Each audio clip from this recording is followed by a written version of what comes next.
I just hear them talking. When I talk that shit stirring, how to leave them lurking. But I think still bump my shit. Men's be stuck on the ground for days. And a man don't slow down easy. Try to be the next big thing. Man don't stop till the fams all see me.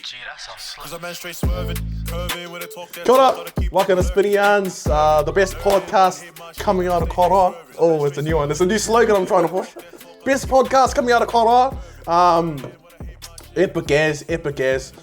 We have a really interesting guest. One of the local legends, the man that's been kind of doing this for a very long time and kind of making a name for himself in the music industry in Kora, you know, staple in the reggae scene or every scene, cover scene, bloody just music in general.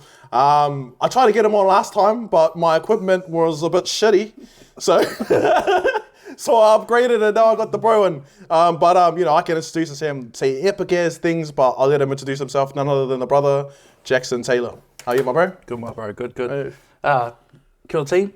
My name is Jackson Ratu, also known as Jackson Taylor. Born and bred in the far north, in Te Kau.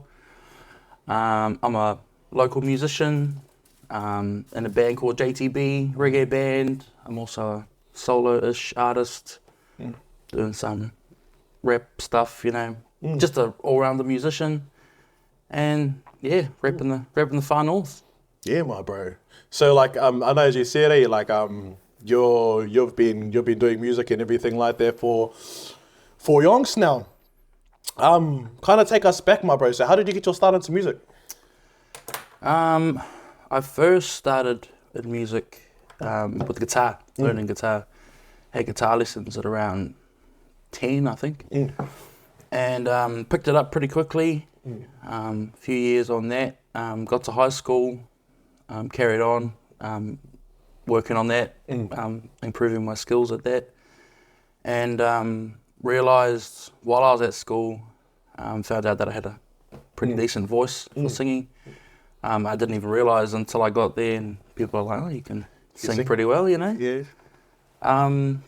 And yeah, worked on that through high school. Moved to Dunedin for studying music at uni. And yeah, so I've just been jamming ever since, pretty much. So how was it like? What's it called? Like, how was it growing up? Like when you found out that you were good at music and everything like that, my bro. How was it?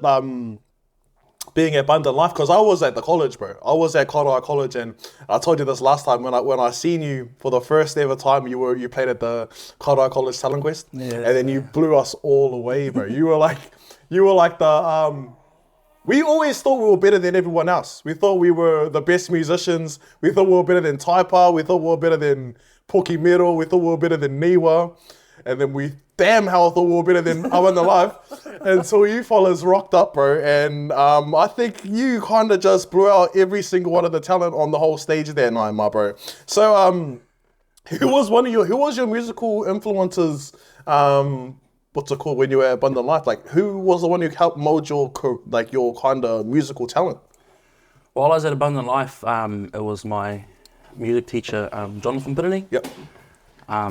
He became my music teacher when I was like year 10, I think, something like that. And yeah, he really saw my potential, I guess, and really worked on me to be the best that I can be, play songs on the guitar that I didn't think I could play, sing songs that I didn't think I could sing. And he was a massive inspiration for me, really pushed me hard to, you know, be better. Be better, yeah, to do more. Because like even at that age, bro, like the biggest thing for young, like even, I don't know, for a lot of us musicians was the confidence, bro. Like how were you in the beginning? Like, cause like now, like I actually ever since I've seen you, you're just been a natural person on stage, bro. You're just the natural. How would I say it? You just got stage presence, you know. You know how to feed the crowd. You know what the crowd wants and everything like that. Like, how did you were you confident back in the day? Not at all, bro. Hey, I was shy as. I'm still quite shy, honestly. Yeah. I've just been performing for so long that I'm just comfortable on stage. So I I know that I can sing, so I just sing, you know. Yeah. If you really pay attention at some of my gigs, you'll see that I don't talk very much. You don't. I just perform. Yeah. Because I know I can sing. I'm not very confident talking in front of people. But yeah, that's how I started. I barely even wanted to sing, sort of thing, in front of people. And it was just getting up there and doing it. The more often I did it, the easier, or not necessarily easier, but the more comfortable I was, you know. The more comfortable I was on stage, and therefore I could just realise I could sing, realise that's all that people really wanted to hear. I'm not too worried if I'm talking too much, you know. It definitely is a part of stage presence to be able to speak and entertain. To be an entertainer, you need to be able to sing and, you know, work the crowd and stuff. I'm lucky I've got my bro Damo, who's got the gift of the gab. That fella, he can talk all night, you know. He's a funny fella, bro. Like every time I always wait for his like little one-liners, and I'm always just cracking up on the thing, and then he's always like, I don't know, giving someone shade or something on stage. But yeah, bro, like talking about Damo and your bros JTB, bro. Actually, I want to talk more about this confidence thing. Actually, I'll wait for that one. Yeah, we'll get to we'll get to that one in the end. Bro, so like, how did you kind of teach yourself it, bro? Like, how did you kind of teach yourself, like, because that's a hard thing to be, bro. Because even when I talk to you now, compared to when you're on stage, when you're on stage, you can hear yourself from a mile away, bro. Like, you know that Jackson's on stage, you know your voice, and like, you're loud. So how did you teach yourself there, bro? Like, how did you because that's a hard thing to teach. Yeah, you're right. It was honestly just time on stage, and it just came to me over time. When I was at school, I was in a band, and I'd sing a lot from my throat. You know, it's very high pitched, very quiet. Unless I had a mic, you wouldn't really hear me. When I went to uni, I was singing in front of all these drunk students in a noisy room, so I kind of felt like I had to project my voice and stuff like that. And then now it's just all those years of that build-up, I've just realised where I can sing from here and really propel my voice. But it still honestly comes down to that confidence. Like I said, I'm not confident speaking, so I don't talk much, but I'm confident in my ability to sing, so that I just belt it out, you know? Yeah. Even before, like, I think like about couple of months ago, we had that Horizon gig. And I was real, like, before I jumped on stage, I was real fucking my, and then you're like, no, all good. And like, it's cool to see like how you guys have that. Like, I think everyone there, it's just like another day. But like me, I don't do much gigs and everything like that. And it's like, even when someone who's like confident, like even that stumbles me a couple of times, bro. But yeah, bro, it's epic to see where you are. But I want to talk about your Abundant Life band, bro, that you had, because in my opinion, that is like freaking, like, you guys were the best musicians in the far north. And school-wise, you had Ash on the drums, you had Canary. Fucking Canary, bro. She's fucked in a good way. Like a beautiful vocal, she can't sing, she can sing, bro. Like, she can sing, bro. Like, she's fucking crazy. And yourself, and who did you have a bassist? Saffron.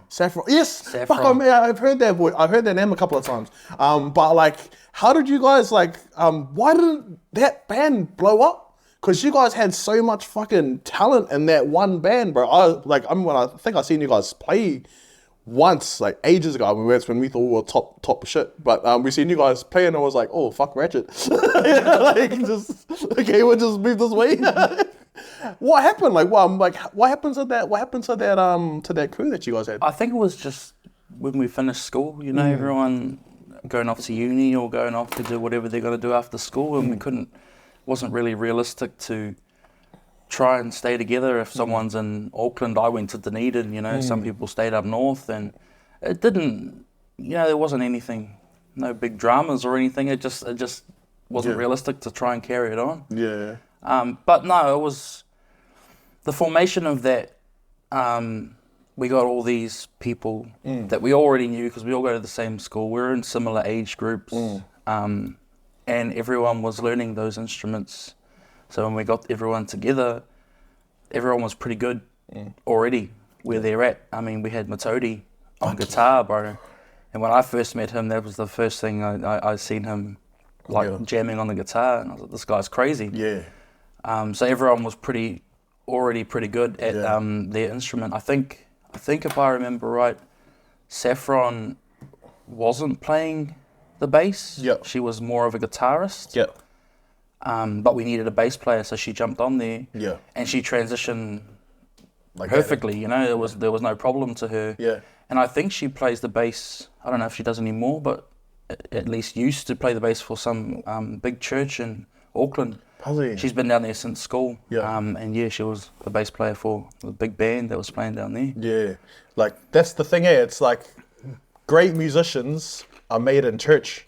I've noticed that, eh? And like, as Matodi, the first time I met Matodi, it was at church, and I thought like the same thing. I think I had to calm my ego a little bit because like met him and the same thing happened. I was like, oh fuck you, bro. Like, but yeah, great musicians are made in church, bro. And abundant life. But I want to talk about like leaving the Far North when you moved down to Dunedin, brother. And I heard you were doing a lot of great stuff. What was your experience like moving from Kora to study music in Dunedin? Yeah. Yeah. So music. yeah. So how what was that experience like?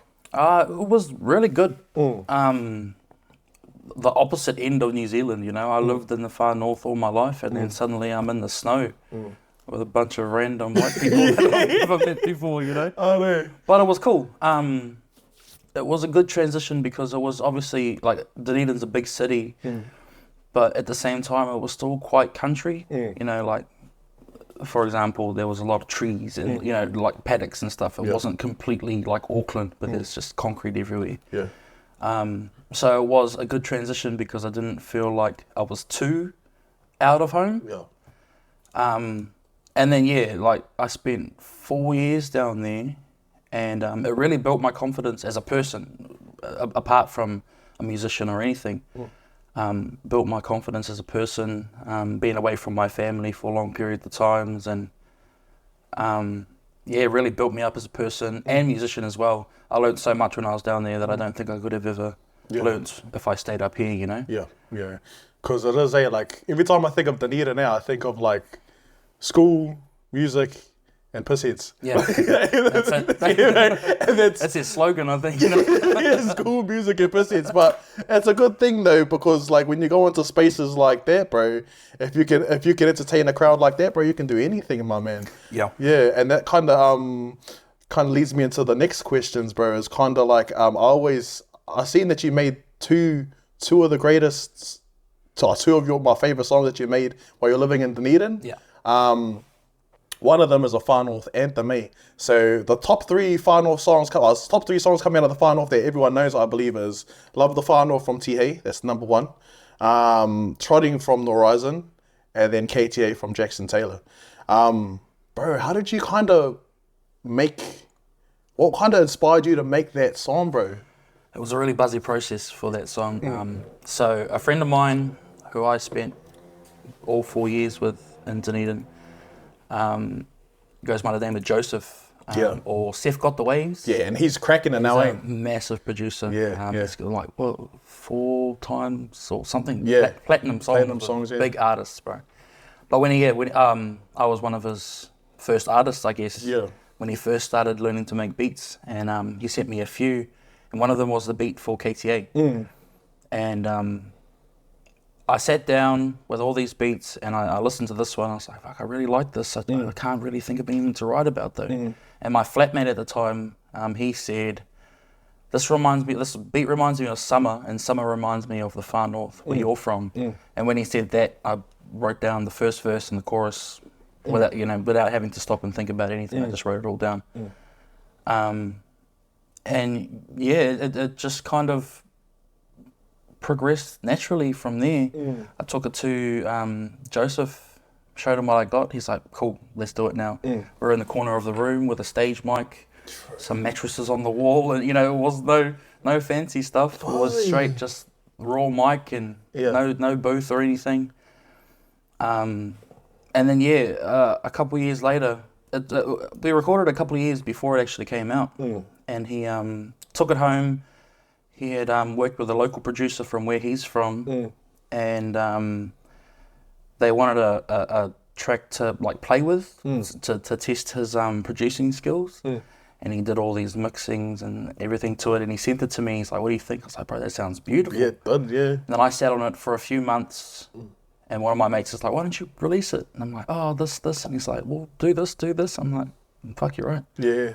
A couple of weeks later, we released it, and it went fucking crazy, bro. Bro, it did. Like, I was in Auckland at the time, studying at Mains, and I seen it, and the whole aesthetic to it was awesome. The video, the song, the instrumental, the freaking bloody the little dun, dun, dun, oh, that's the other song. But the whole thing, bro.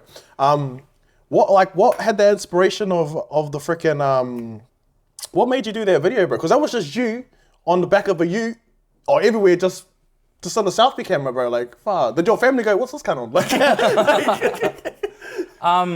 So in those couple of years, Yeah. after we recorded it, but before he did the mixing on it, I had those songs. There was there's a few others that we're probably never going to release, but that was one of them, and I took it home, and I was just really feeling it. So I every day not every day that we went, but most of the time when we went to the beach, me and my brother or our cousins or whatever, I'd grab the GoPro, play the song in the truck, and then just record some bits and pieces for it. So when we got to potentially releasing it, I sat down and grabbed all that footage and just put it together on Movie Maker, Windows Movie Maker. What the fuck? Bro, it took me days. Holy shit. Sitting down and like cutting little bits and making it, I gotta take off half a second here to make it fit and stuff. Holy shit. Yo, That would have been hard ass too, because like the old Windows makers were like real delayed and slow. Yeah. So I had to go back and start it from here and like, oh, that's off. I gotta move it back something. And you're lip syncing to it at the same time. You have to match the whole thing. But like that sounds like stress. Like that sounds like. But hey, at least it paid off, bro. Yeah. Because like that, even the words, like something green bottles and like the whole type of shit that you say, everyone up north could like relate to that song, bro.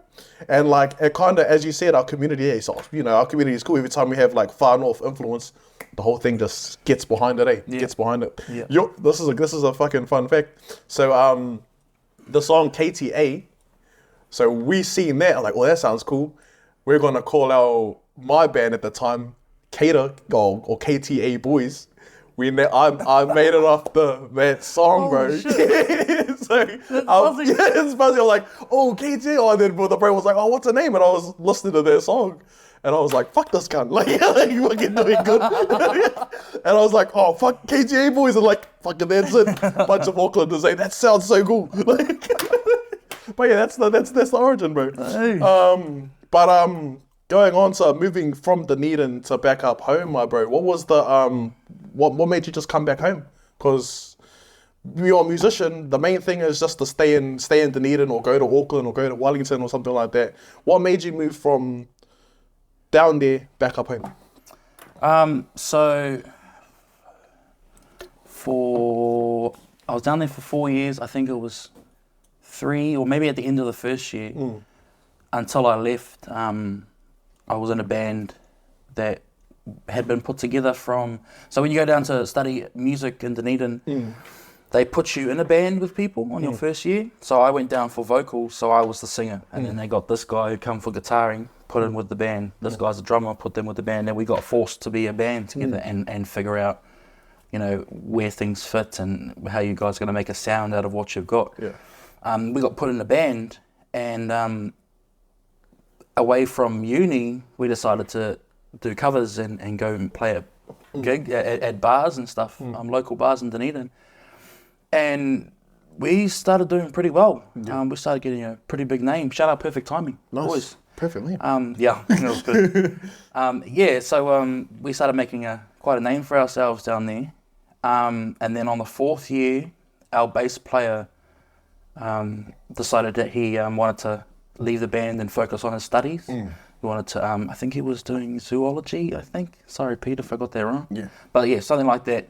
But he needed to, it was a step up from where he was. He needed to really focus on his studies. So we couldn't play anymore. I mean, you can get another bass player in, but you can't replace those 3 years, 4 years that you've built with this one person, So that's how it kind of stopped there. We had big plans. We had recorded a few songs. We released them. It did well, and then we had to cut it a bit early.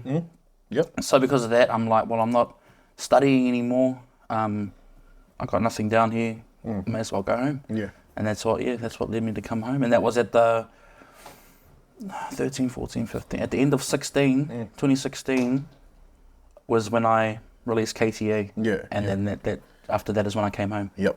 And that's cool too, because when you come home, bro, you left another good band and you made another good band. So, that's a perfect segue to this one. So, you ended up creating the JTB band, Jackson Taylor band, my bro. So tell us about the origins of that.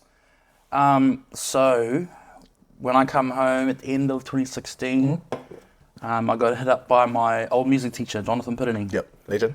We used to do some busking every now and then in town when I was still up here before uni.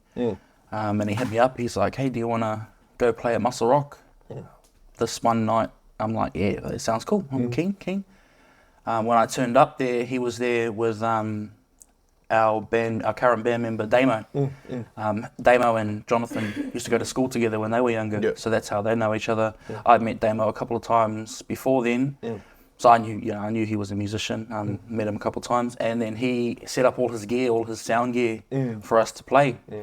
When he came, he bought us congas. Yeah, always. So That's first thing. It was me on guitar, Jonathan on bass, and Damo on the congas, and had a pretty mean jam session at Muscle Rock. And that night, another one of their school friends, Timoto Anderson, he had just moved back from Auckland. I don't know how long he was up here for, but he had just moved back up north.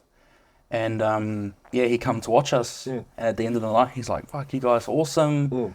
Be keen to jump in. I play a bit of bass if you're keen to, have a jam with me. We're like, fuck yo, then we're pretty much there for a full band. We're like, that sounds cool. We should do something sometime. Jonathan was working with a drum teacher at the college at the time. He told me Alex, eh? Yeah, Alex Sameti. Jonathan hit him up. Would you be keen to join a band? He's like, yeah. Not long after that, we were at the college in the music room practicing. Got a bunch of songs together. The next time I played at Muscle Rock was with the full band. And at that time, we didn't have a name for ourselves, so we were just Jackson and the Bros. Jackson and the Bros, and we're just jamming. And I think we had like maybe almost a year's worth of gigs at Muscle Rock there. Crazy. And we just progressed from there, started playing everywhere else, Collards and a couple of Cody Arms here and there. Bro, and that's cool too, like to see how far you guys have gone, bro. But how would you using because the boys and everything like that, always describe my bros. John is the fighter. I'm the handsome one. That was supposed to be funny. No, but how would you describe your boys, bro? How would you describe your band? How would you describe Timaru? Using one word. How would you describe Damo? How would you describe yourself? How would you describe the bro on the guitar? And how would you describe Alex? Using one word of each of them. Yeah. One word is hard, bro. Or how would you just describe them? We're all a bunch of cheeky cunts, but I think that's how we say it together. Me and Tomato are the cheeky fellas, party boys, always want to have a good time. Damo's he's the funny fella, but he's also real a dad for the band in a sense. Laurie's on our guitar. He's just a laid-back rocker dude, bro. When we first picked him up. So, Jonathan was with us for about a year, and then we get another guitarist.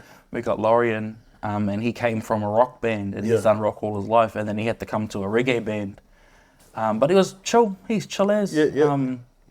Easily transitioned, he was comfortable. Took him a while to get that the black man skank. That is the 3, it's always on that 3, and the 1 and 3, that's fucking still bumps me out too. And then what is Alex? What would you call Alex? He's another cheeky fella. See, we're just cheeky fellas. Should have been your guys' band name. The cheeky fella. Yeah. But that's awesome, my bro. And it's good to see, like, because you guys have done so much epic gigs, bro. You guys done the festival, you guys done the Fritter Festival, bro, with Dave Dobbin. Like, that's some crazy shit. Like he's a legend, bro. Footwatch Flats, freaking the sailing, like, bro. I remember growing up and listening to that fella, bro. And you guys played a gig with him, my bro, and finding out at the Fritter Festival, eh? Still the funniest name for a fucking festival. but you know, no, don't do drugs, guys. Don't do drugs. But like even that, bro. Meeting Dave Dobbin and playing that with JTB, bro. How was that? That was buzzy as. Yeah. The Fritter Fest was buzzy as. It was our biggest.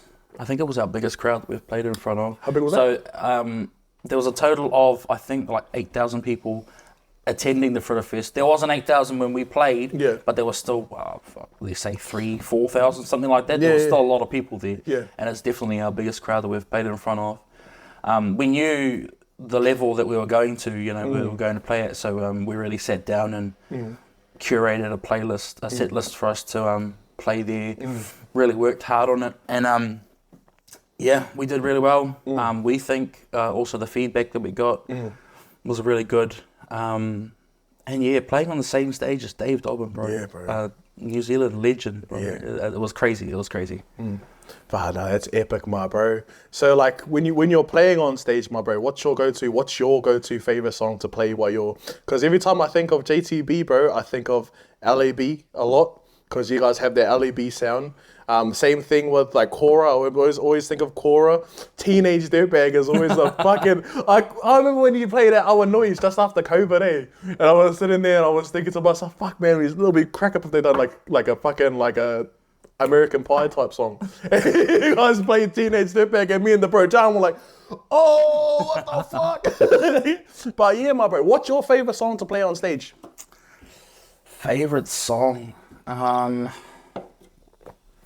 Honestly, I don't think I can pick one. It changes too often. Sometimes it's a reggae song, sometimes it might be Teenage Dirtbag, sometimes it might be a country song. The first one that comes to mind that is fun to play is Mr. Reggae. Yeah. Just fun to sing, you know, I really enjoy singing it. It goes well with the band, the band knows how to play it really well. One that we've played way too much, but I always love playing is Hotel California. It's always a good end to the night. You know, everyone knows that song. Yeah. But we've played it way too much. Everyone knows. They're like, yeah, here they come. Yeah. Bro, listen, this is fucking Tennessee Whiskey, bro. It's the one song I fucking hate, bro. Every time someone plays it, dun, dun, dun, I'm like, fuck. Go to karaoke, dun, dun, dun. Tennessee Whiskey and Valerie, bro. The two songs I fucking hate, brother. But we've got both of those on the list, but we only play them now if someone asks for them. Yeah, bro. That's why everyone. It's always that one auntie with the curly hair and the fucking. Oh, shut up right now. But what's it called? Before we close up, my bro. What's it called? Like, I always talk about it, like barriers and everything like that. And I'm not a big person on barriers, but I always like to see how people, people kind of, their experiences on their musical journey and everything like that, my bro, and on the shorts and everything like that. But like for you, bro, being a musician purely from Kora, working out of Kora, you know, living in Kora, what is a barrier, my bro, that you've faced, yes, being a musician? I think I said this last time. You did, yeah. I think it's mainly myself or yourself, or you know, you being too critical of your own work, or not wanting to. You know, I've got some songs. We've got some songs with the band. We still got to work on them. I still got to work on these my solo songs. But I'm always way too critical of myself. You know, I feel like if I was less critical, I could just put music out. You know, and gauge the reaction of that or whatever. But I've always thought about me being my own barrier, specifically in music. You know, my confidence on stage. You know, not talking as much, relying on demo. You know, I could try and step out of my comfort zone there and try and talk more, but it's me stopping myself there. You know. And I do, like, every now and then, you say a little bit on stage and make a cheeky joke or something.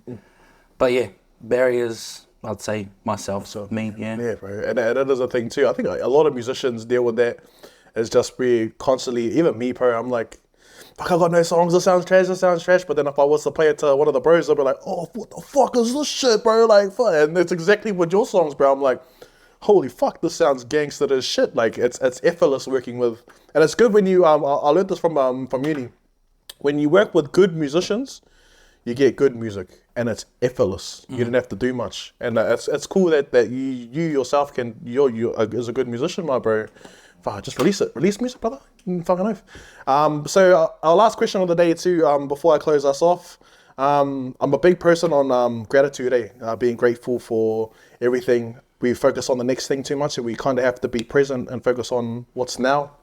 So myself, I'm grateful for having a girlfriend. That's the biggest thing. And have a son now. Like, those are my two things I never thought I would ever have, brother. As a girlfriend and a son. But my bro, like you, what are some things that you're grateful for, bro, outside of music, my bro? Like, what are you grateful for in your life you're living? Same as you, bro. I'm grateful for my partner. Yep. Grateful for my two beautiful kids, all my family. I'm grateful for the support of family, of friends, of, and you said outside of music, but you know, people that support the band and stuff, you know, come out and watch gigs. Heaps of them. Yeah. Just support. I'm grateful for the support from people. But yeah, I can't take away from the partner and the kids. Yeah, bro, yeah. I would sacrifice this whole thing, my podcast, my fucking everything for my missus in there, my bro, and that's cool to do. Yeah. My man. But yo, thank you for jumping on for the third time. But my bro, and I'm thankful for it to be finished. Got there. But yeah, that was the bro Jackson Taylor. Spinning Yarns drops every Wednesday, 5 o'clock in the morning. Keep it locked. Video podcast now. Fucking true. Spinning Yarns, the best podcast. Spinning Yarns, the best podcast coming out of Kora. We'll get the slogan soon. So my bro, I just hear them talking, but I talk that shit stirring, gotta leave them lurking. But I think still bump my shit. Men's be stuck on the ground for days, and a man don't slow down easy.